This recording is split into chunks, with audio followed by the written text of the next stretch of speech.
This edition of Reading from the Archives is based on letters that refugees arriving in Norwich from the Low Countries in the 16th century wrote home. These refugees, often referred to as the strangers, had fled religious persecution in their homelands.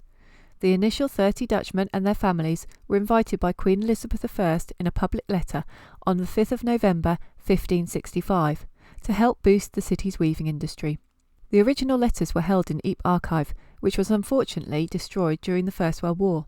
Luckily, summaries of the letters were included in the book The Walloons and Their Church at Norwich by William John Charles Mowins, which was published in 1887.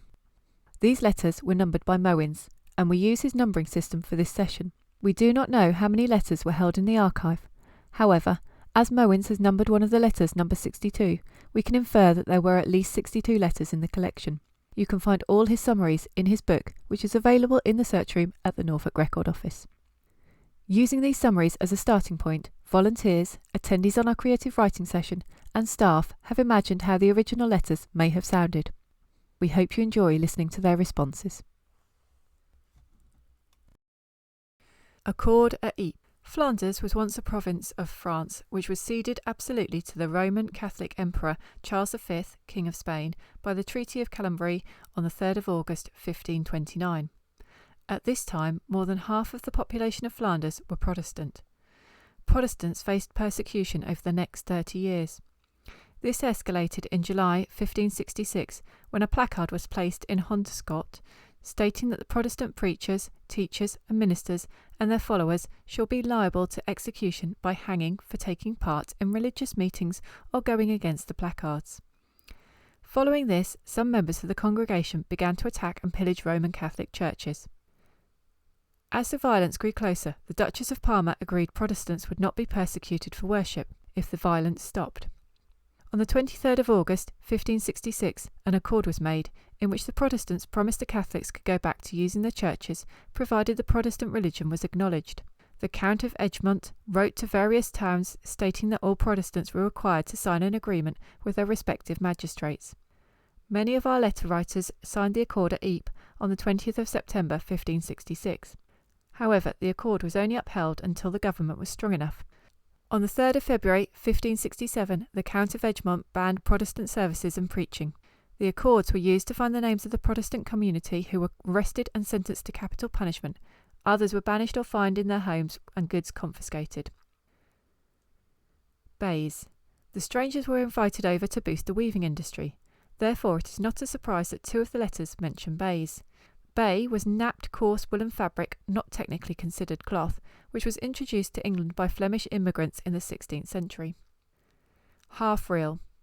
The currency in the Spanish Empire at the time of the strangers coming over to Norfolk was the real. The letter writers sometimes refer to their home currency when writing to friends and family who are still there. This is a letter from Leonard Kellings of Norwich to Victor de Vink of Ypres. Norwich, 31st of August 1567. Dear Victor, I hope this finds you well. I trust my dear sister is also in good health and continues to be a supportive wife to you.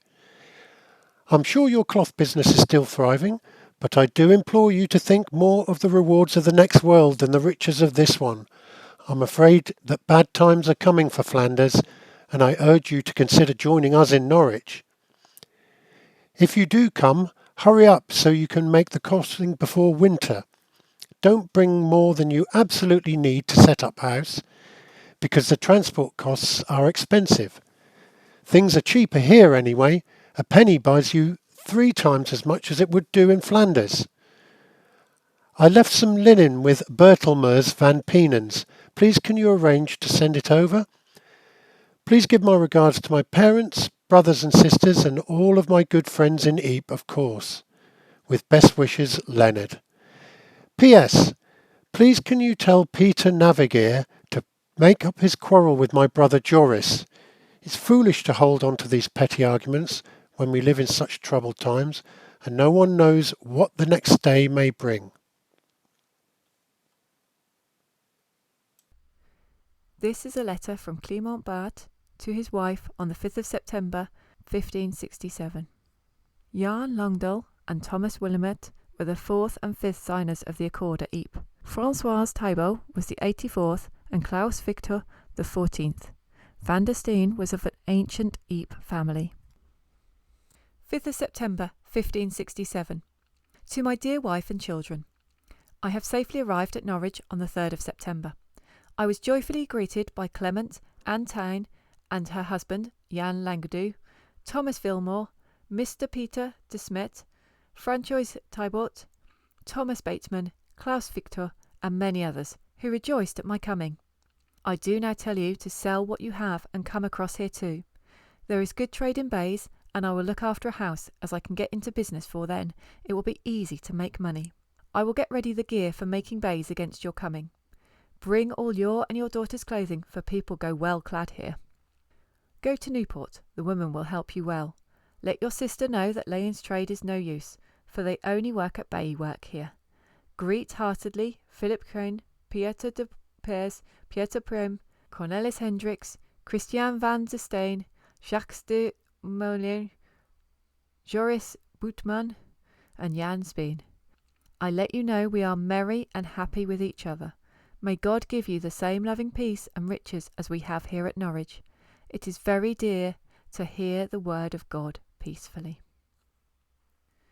This is a letter from Crosban Polderman to François van der Castille on the 3rd of October 1567.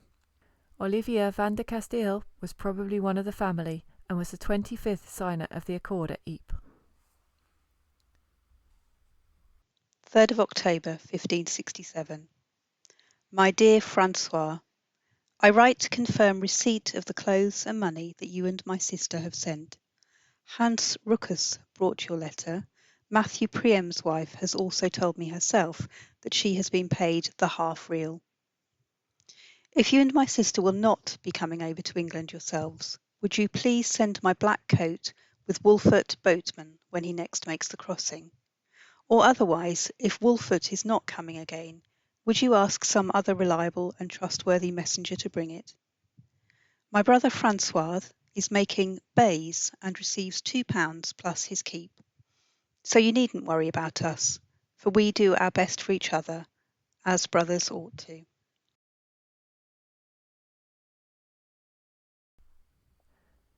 This is a letter from François de Yahir to his widowed mother in 1567. François was the 98th signer of the accord at Ypres. 1567. My dear mother, as you can see, I have arrived safely in Norwich. Please let the family, and especially Jan de Burgrave, know that I am well, and that Carl is here with me, and looking forward to his brother's coming. I was not seasick at all, although some of the others were. We arrived first at Yarmouth, which is a noisy, busy place with fishermen and many cargo ships. All so strange, especially as we couldn't understand what people were saying to us, but they seemed friendly.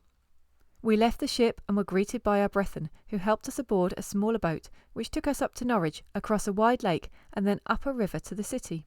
There are lots of churches and little streets, but it is strange not being able to talk with local people. I must learn to speak English. We are being looked after by families from our church, and they are so kind.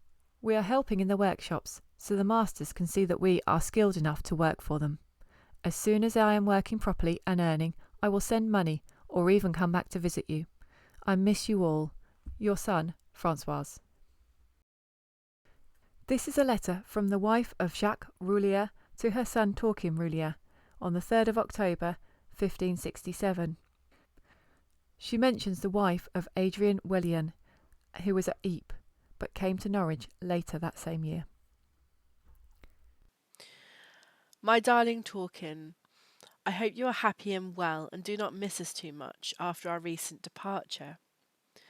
Both your father and I are in good health and are getting settled in Norwich after arriving here on the 29th of September, although it does seem very different and strange. The voyage here was uneventful, and the group travelling with us all arrived safely and thankfully without mishap. Your father is currently looking for premises to set up his business here, so please do not forget to send him all the unmade-up caps for completion and sale. Hopefully we will make a good profit. Please could you give my good friend Imke, the wife of Adrian Wallowin, the items I forgot to pack for safekeeping the next time you are here in Ypres. I am very much looking forward to your next letter with news of home. All my love and best wishes from both me and your father Jacques. Mother.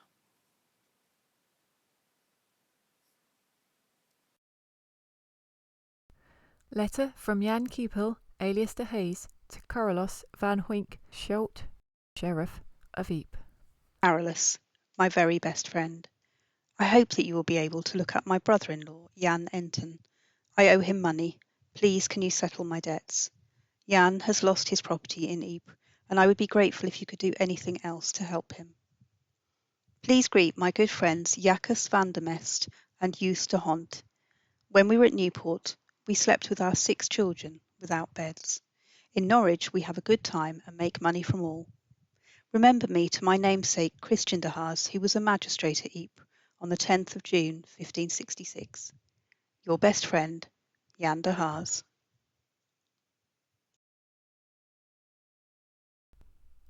This is a letter from the wife of Jacques Roulier to Chingali Nekbat. 4th of October 1567. My dear friend, I am writing to let you all know that both Jacques and I are in good health and have arrived in Norwich, which is very different and strange compared to home. The crossing was uneventful and the group travelling with us all arrived safely and thankfully without mishap. We have settled near to the market, which is always very busy and bustling. There is also a church nearby, and when the bells ring it reminds me of home, which makes me a little homesick. I have spoken to our minister, who sends his greetings to you, and I ask that you pass on our love and good wishes to our old neighbours, Livia de Kerwer and his wife, and I hope that they will become good and patient friends to you as they were to us. Best regards, Madame Rollier. This recording is a letter from Pavel de Coin to his wife. He was the 28th signer of the accord, and in the return of the 4th of August 1568 he appears with his wife and 5 children. Norwich, 21st of August 1567. My dearest wife, I hope this finds you and the children in good health and managing to live safely in the neighbourhood with the food and shelter you need. I trust the children are being good for their mother and not causing you additional stress now we are apart. We are all starting to settle here and are doing well, but is very different from home and takes some getting used to. At least we feel safe here. I am working and earning a regular wage, although it is hard work and long hours. I am making a living now which is a little beyond what I need, so I am sending you a barrel of herrings, caught and packed locally on the coast. You should be able to sell this for a good price and to raise enough money to pay for you and the children to travel together to England. I know when the time comes it will not be an easy journey to make. It will be a long time on a boat and the North Seas are rough and can be treacherous. I don't want to worry you or seem as though I do not care dearly for you, as asking you to make the journey seems I am putting you all at enormous risk, but we must trust in God to bring you safely to me. I think we can make a good life here together as a family. Staying where you are can only lead to a miserable existence apart. I think of you all constantly and wish you were here now. I will look to rent a house for us shortly and collect together what essential things I can to make it a home for you to come to. I already have some small items. A house here will be somewhere where we can start to make a new life for ourselves together as a family. I will be so happy and relieved the day I see you arrive in England. Please let me know if you can when you have a date for leaving, and I will look out for you. Have a safe journey. Please hug the children for me and reassure them this will be a new and better life for us all. Your loving and devoted husband, Powell. This is a letter from Gilles de Vinck to his brother Mathieu de Vinck. To my dear brother Mathieu, it was so good to hear from you and receive your letter. Also, many thanks for the provisions received through Captain Wolfhart Bertman. These provisions were very useful and even vital during my early days here in Norwich. Obviously, it took me time to settle, finding accommodation and suitable occupation. People were very kind and we were not starving, but of course fresh food can be limited for local people, so we can't expect too much. Some of the food received also helps connect me with all my family and friends, as it is familiar and makes me think of home. It is the first time that I have travelled abroad, and although it is exciting and fascinating, it is also daunting with much to learn. The language, the work, and the ways and habits of the people are much different. I do feel that I am slowly settling into the new way of life here. Norwich is an attractive city, and the people have been generally accepting and welcoming, but some are a bit unfriendly. They may be worried that we are going to take their jobs and take over the city. We are helping to improve the standard of work over here with our better weaving practices, and I think the local people recognise this. By creating better cloth, we will help to improve the name and reputation of Norwich and bring greater wealth to the area. We will help the farmers achieve better prices for their wool, so everyone will benefit. It is good that the Queen herself welcomes us, and I am daily at the mansion of the Duke of Norfolk, who is very close to the Queen.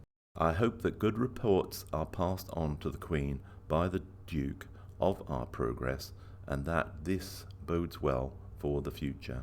If we can be successful, then it will encourage our friends and family to follow us, and we can set up our own community more easily with our own churches and help to influence other things like in building works, where of course we have our own distinct styles. Of course, I think of you all at home constantly and worry about the persecution that you are experiencing. I hope that you will all remain safe and well and can avoid the troubles as much as possible, and that the situation starts to ease. I am happy to be learning new skills. There are many new things to learn, and it helps us integrate with the population by teaching them these skills. People are grateful that we are trying to improve things, and life should be better for everybody. There is much to tell you. Next time I will write about some of my new friends and some of the activities we do when we have some free time. I miss you all very much, all of my dear family and good friends. I think you'll be proud of the work we are doing and the friends we are making in our new home. Dearest wishes to you all, Jill.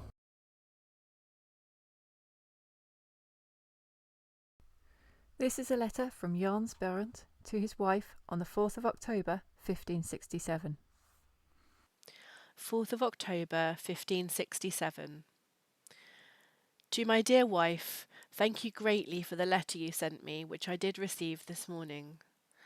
I do heartily hope it is not too long before you are able to come over and join me as quickly as you can. When you see Clark and Mayer and the rest of our friends and neighbours, please do let them know how I am doing so they don't forget me. I saw Maria, Jacob the homemaker's daughter, yesterday. Please let Jacob know she sends her love to him and that she is well. I am living comfortably in a small house by the river. I look forward to being able to show you around this friendly city when you arrive. Yours lovingly, Junes.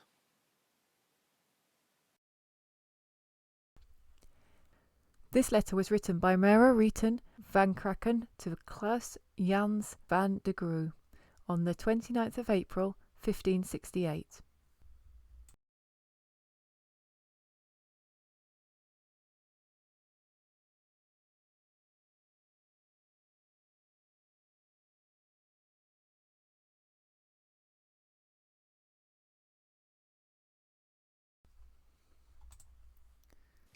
Number 33. Meritgen Vrankend Klies Jans van de Gu, Ypres, 29th of April, 1568. To my dear son Klies, I was so pleased to receive your letter earlier this year. I was proud to hear that you are starting to have customers come to you for shoes. You are so fortunate to have found a workshop so close to the castle. You surely will get more customers there. If your business does not succeed, then do come back to me at Ypres.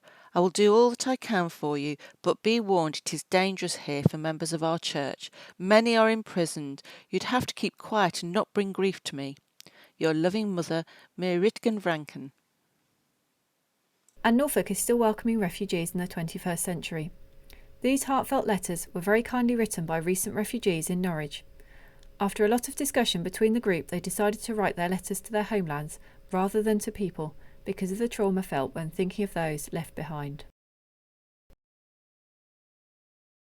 Oh, oh, my homeland, where my cord is connected. I will never forget my home. I miss you so much. I am sure you miss me too. I love you, my homeland, which is filled with milk and honey. One day I will come back to you. I hope you will receive me. I will also invite so many beautiful souls to come to you. I know you are the mother hen who will always open its arms to receive her children. Thank you, motherland, for training me properly to be able to survive anywhere I find myself. Please, homeland and my ancestors, always pray and bless me to succeed and be at the top everywhere I go. I know you are the strongest, and we must have our freedom and independence. Remain strong and safe. Lord, bless my homeland.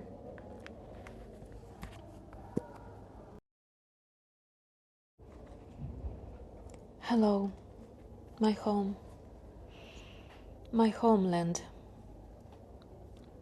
I have to tell you something. I have to tell you a lot. How are you? Do you miss me?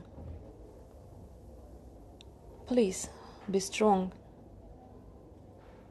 Please, be safe. I cannot do enough to protect you. I'm here, thousands of miles away. I have left my soul there, with you. That is the thing I am missing now, my soul. Can you promise me something? Don't forget me. Don't forget all of us. When we come back, you should still accept us. My home, my homeland. Please, be strong.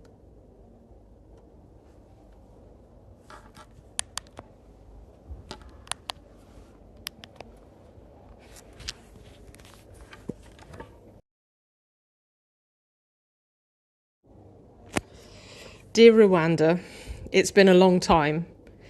You're the talk of the UK right now. People say you're not safe. I was taken from you really early and built a life here in the UK, but I do consider you my homeland. I've missed you, mostly in a sensual way. Tastes, temperature, song, culture. I never feel quite right here. I had to make up my own impressions and stories about you. The beauty and the horrors were kind of mine to create. As a teenager, I began to research, slowly because it's hard. It changes your whole perspective and worldview. The shadows crept in. Anyway, as a Pollyanna, I chose to love you. As people challenge you, I doubled down. I visited you once. It was heaven and hell colliding. And years on, I still process it. You scramble my head and my heart. I am duality itself. I revisit, replay, divide and unite over and over. I may be the only person who really wants free travel to you. I love you, but I'm so very far from you in every way.